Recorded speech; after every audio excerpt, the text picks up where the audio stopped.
I don't know if I can go through these fast. Gonna try to put some backbone into this. Oops, sorry. What is that? Oh yeah, that one is definitely not hentai. So put that there. Knock knock, I'm here. Since all the new shipping packages for Amazon.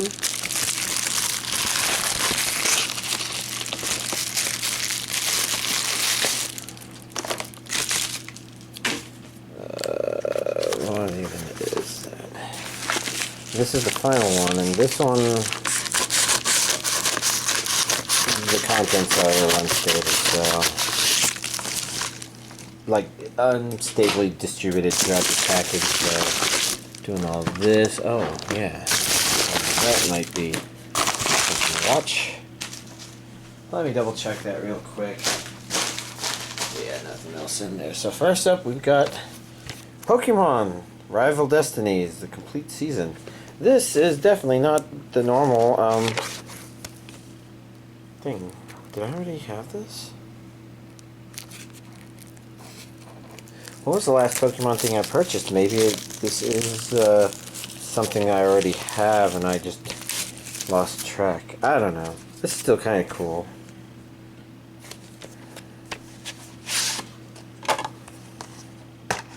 But I'll have to dig through stuff to figure that out. Maybe old videos or something like that. But let's take a peek. Let's see.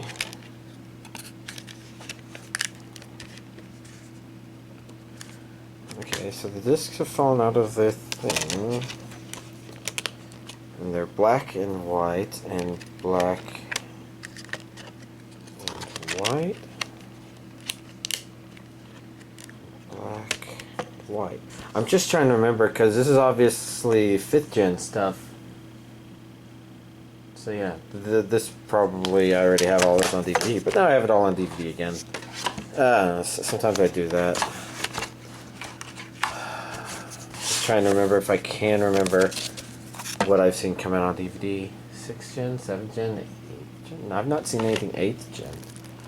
Oh well. Monster Girl Doctor. So here's one that normally would have been a higher priority watch if I hadn't already watched it on Crunchyroll. But here it is, on home video goodness. Let's see. Looking at the back, I do believe that says there's an English dub. Focus camera. Okay. Region A. Survived romance afterwards, and you may recall that I was a little concerned that it would just be completely fetishy, monster of the week sort of episode, but no, it built up as it went. So everything that it tackled was,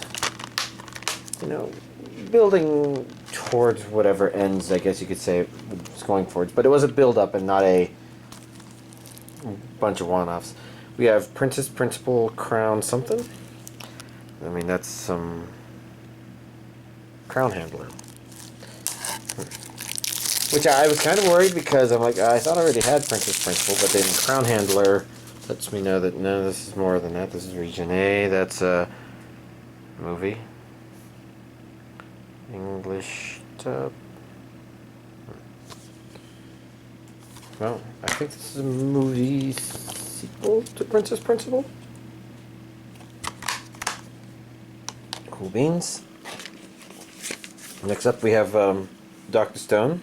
Stone Wars. This is season 2. Should be season 2 part 1. Or is this all of season 2?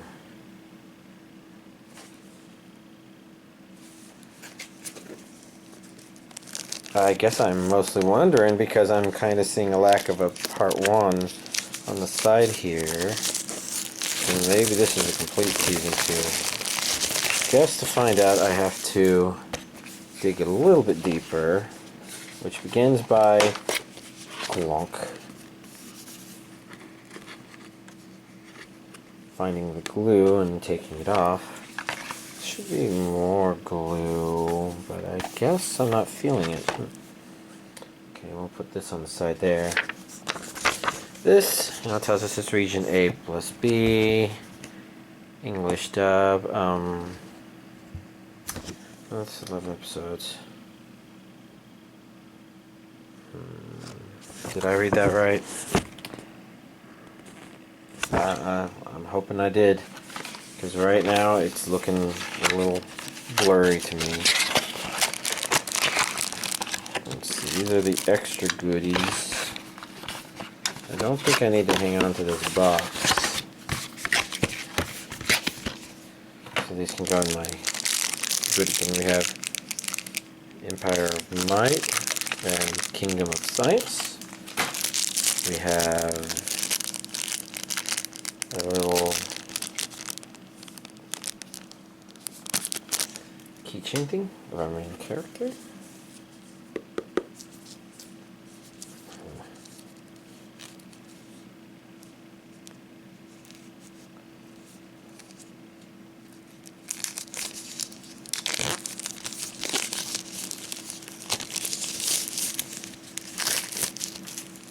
I'm not quite sure what's in here, but figure.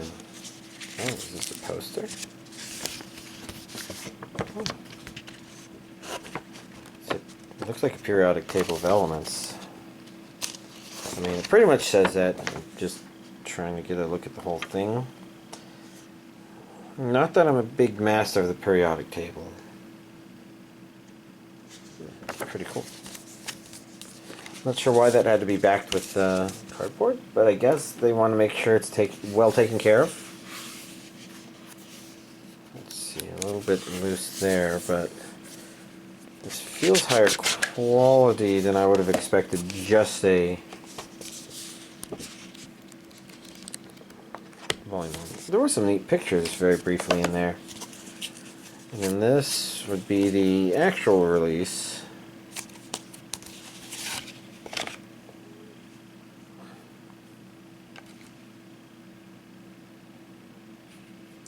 Yeah, nothing on here says Stoneware Part 1 or Season 2 Part 1. So it looks like this is an arc.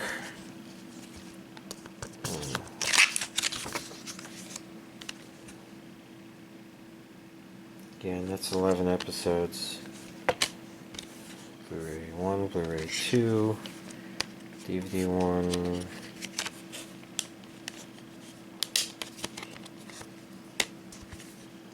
DVD 2. Episode 7 through 11. Well, again, season 1, while it had its flaws, was still a pretty fun season, so I'm definitely going to prioritize watching this. I guess we'll have to see how much. Next up, we've got Warlords of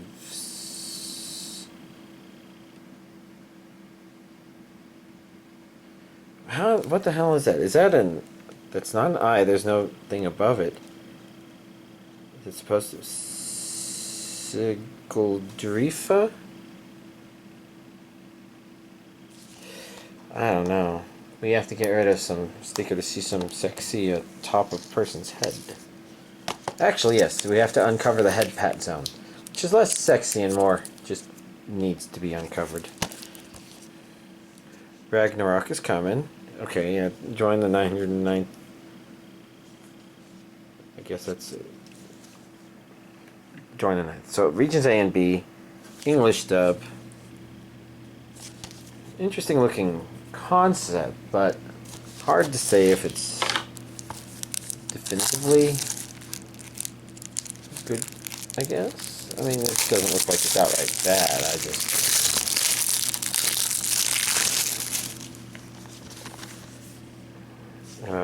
did I have regions A, B?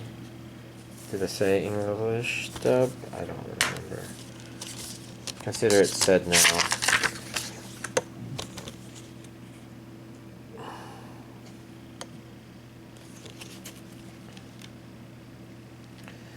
Yeah, well, this could be a cute girls doing military things. And those can be hit or miss. You know, not necessarily misses in bad, but misses in like it maybe doesn't always grab. I don't know. Last but not least, we have a very tenacious Media Blasters plastic, so we're going to get something to... that's not so... That's some very tenacious plastic. And I do believe I never got this on Blu-ray. It was only ever DVD. And I remember it being an overall very entertaining show. Really like the ending. The ending credits, I mean. Video, Japanese. So yeah, I think this is consistent. It was Japanese with English subtitles before. You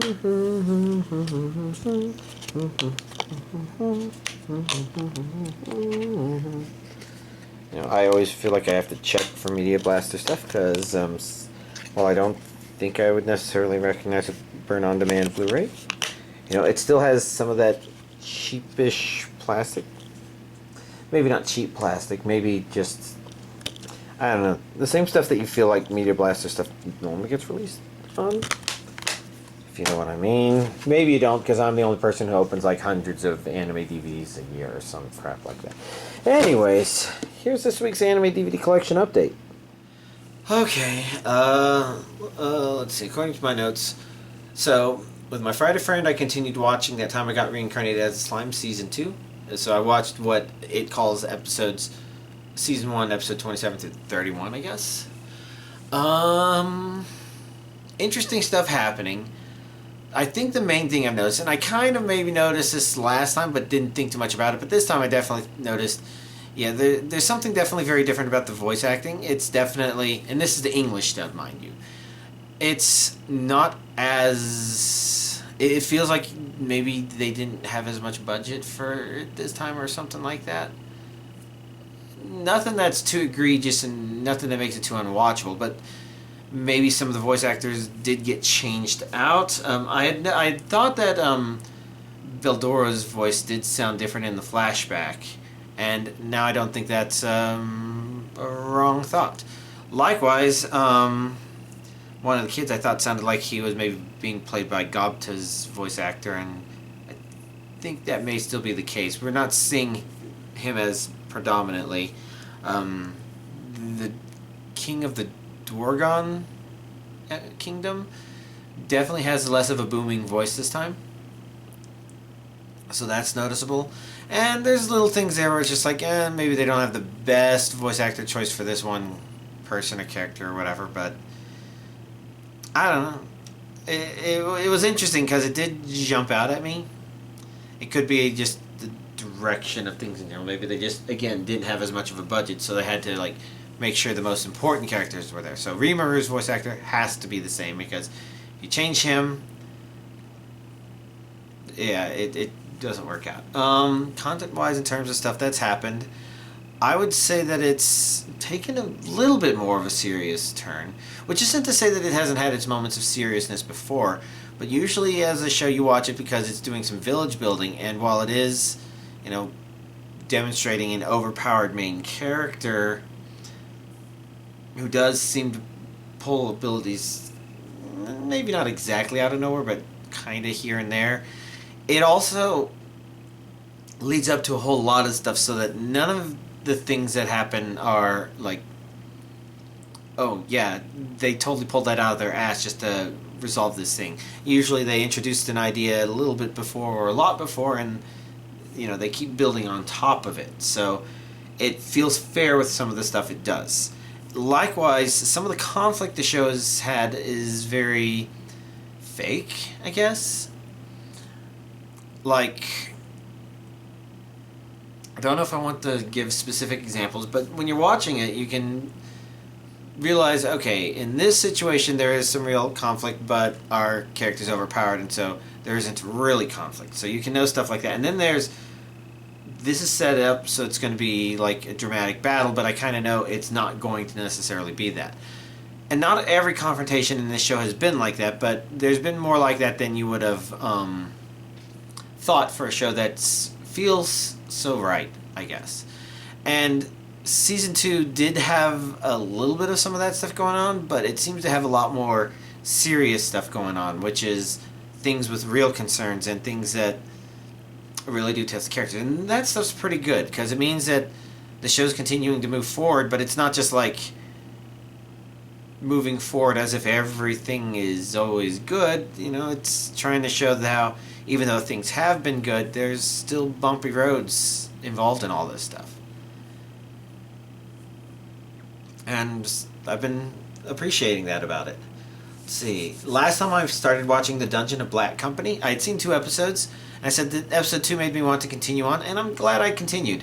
It, because the way the first episode worked, it almost struck me as a, okay, our main character is a person out of place, and maybe it's just doing an episode by episode, okay, here's this latest get-rich-quick scheme or idea. And like I said, episode 2 gave the idea that it wasn't that it was building more on top of things. And as it went, it really did build on top of things. So overall, I found it to be enjoyable. Maybe not necessarily the best thing out there, but I felt like I was entertained every way in a lot of things it chose to do. And in certain ways, I felt like it kind of had some really good comedic sense to it.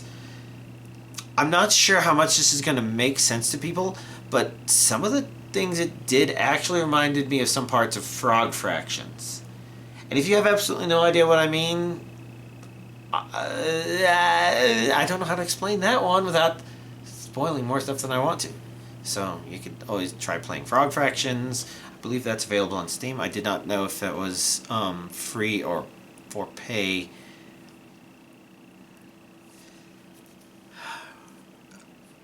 But it's a funny game. Likewise, yeah. Overall, it was an entertaining anime that managed to stay surprising without, while staying wildly varied. It had things which I thought were more like afterthoughts in the way it was set up, but they turned out to be more interesting throughout the series than I would have guessed. Overall, you know, an unexpectedly happy encounter. And then I started watching Supposed Kid from the Last Dungeon Boonies Moved to a Starter Town. And that one's being pretty entertaining as well. Although I'll admit that it's also being a little more frustrating, but just a little bit more. I think the main idea is our main character, well, I guess we don't know what he was exactly like in his hometown other than by what he says, but by the way he acts around the people in the starter town, he may actually be just completely off his fucking rocker. As in, like, he thinks he's super weak, but compared to these other people in the starter town, he's god tier. And the show does some actually interesting stuff where it manages to subvert expectations despite that sort of stuff. Some of it is actually really funny, just the way it chooses to resolve some situations. Some of that is little twists it adds, which I didn't see coming and were very surprising. And I think if there's anything about it, it's that it feels like it has a little bit of streak of mean-spiritedness for some of its characters sometimes. But it's just brief enough that it might be okay.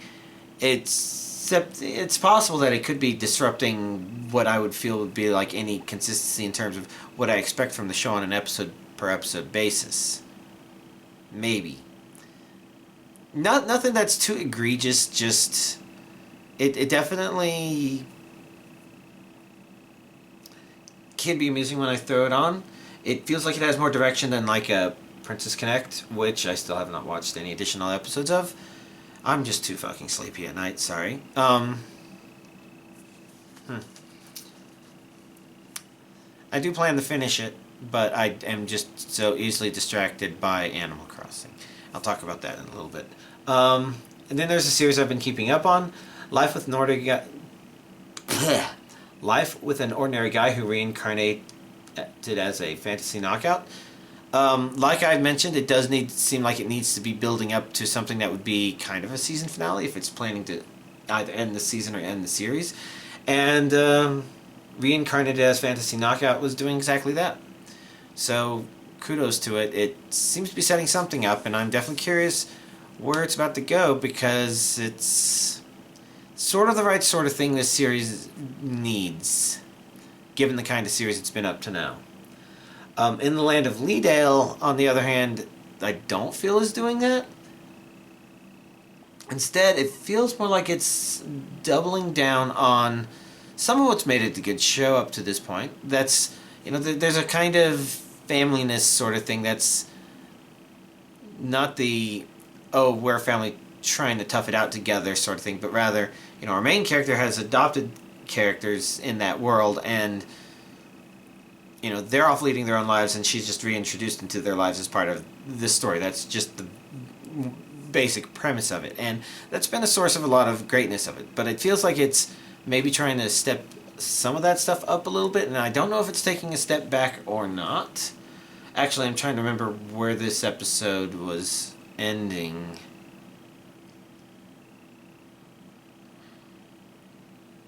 I'm blanking right now. Maybe this is because, I'm going to bed too tired, and I do watch this before I go to bed, but it's not bad.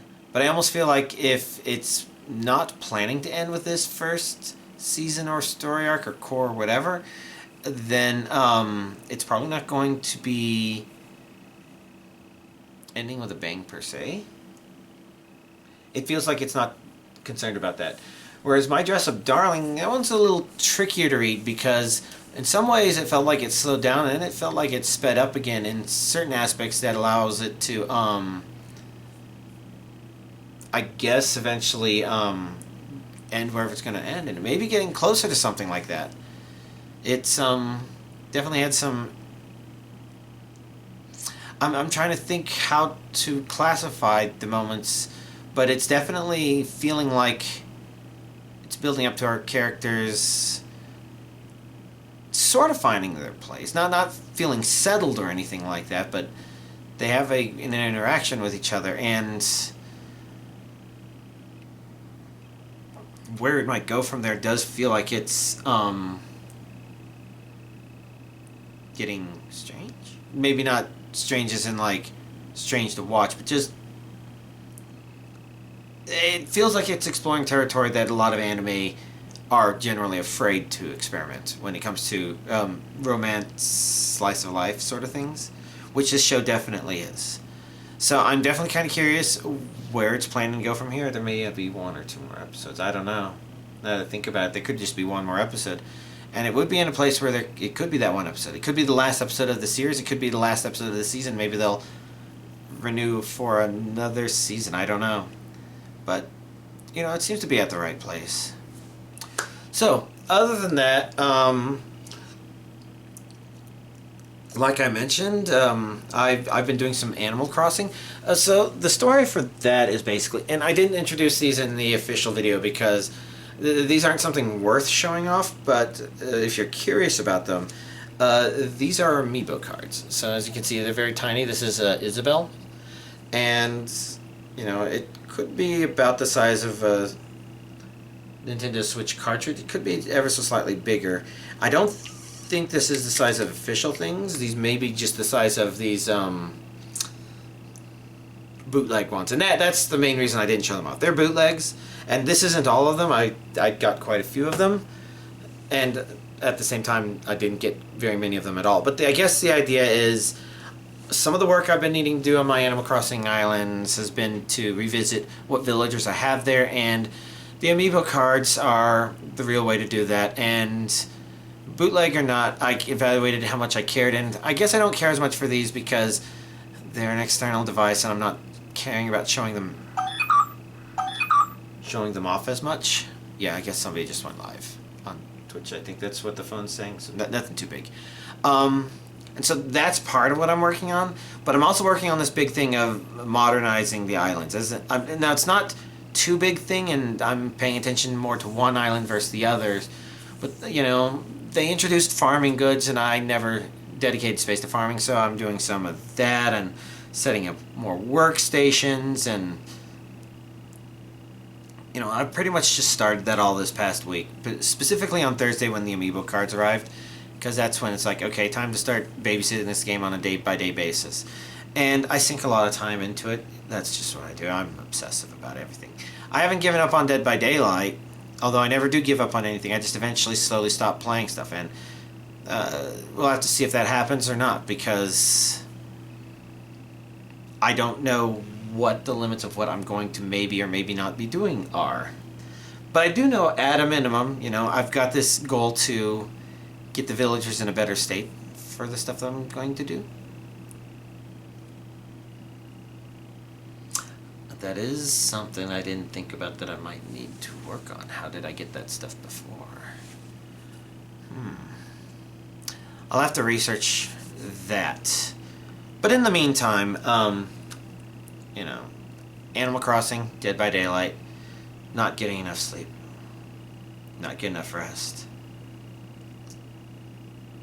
That's the way things are. I'm not sure if there's much else to really talk about, so y'all have a nice week.